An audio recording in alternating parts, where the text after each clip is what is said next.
চ্যানেলে আপনাদের সকলকে স্বাগত জানাই।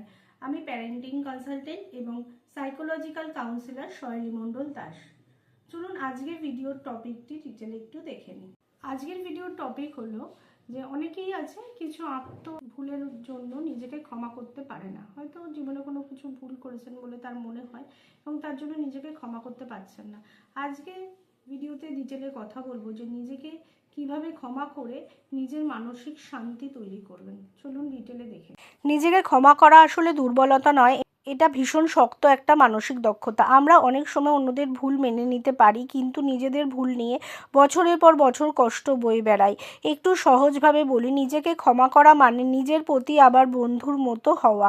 নিজেকে ক্ষমা করার মানসিক শক্তি কিভাবে আসে? ভুল মানেই শেষ নয়, এটা শেখার ধাপ। তুমি মানুষ, তাই ভুল হবেই। ভুল মানে তুমি খারাপ নও, তুমি শিখছো। নিজেকে বলো, আমি যা করেছি তা আমার পুরো পরিচয় নয়। নিজের সঙ্গে নরম ভাষায় কথা বলা। আমরা নিজেদের সঙ্গে খুব কঠিনভাবে কথা বলি।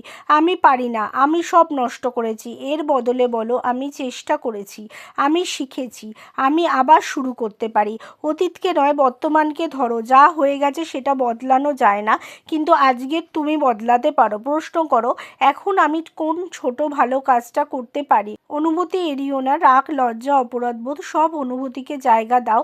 কাঁদতে ইচ্ছা হলে কাঁদো, লিখে ফেলো ডায়েরিতে, কারোর সঙ্গে শেয়ার করো। নিজের জন্য দ্বিতীয় সুযোগ রাখো। যেমন তুমি প্রিয় মানুষটাকে আর একটা সুযোগ দিতে নিজেকেও দাও।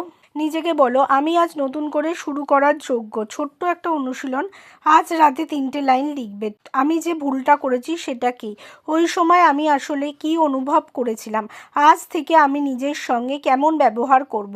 এটা খুবই হালকা কিন্তু শক্তিশালী শুরু।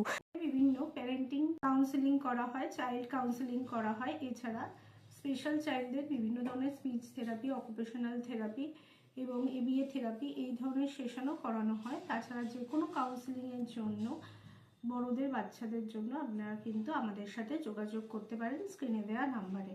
আমরা কিন্তু অতি সহজ পদ্ধতিতে আপনাদের সমস্যার সমাধান করে দিতে পারবো। নমস্কার।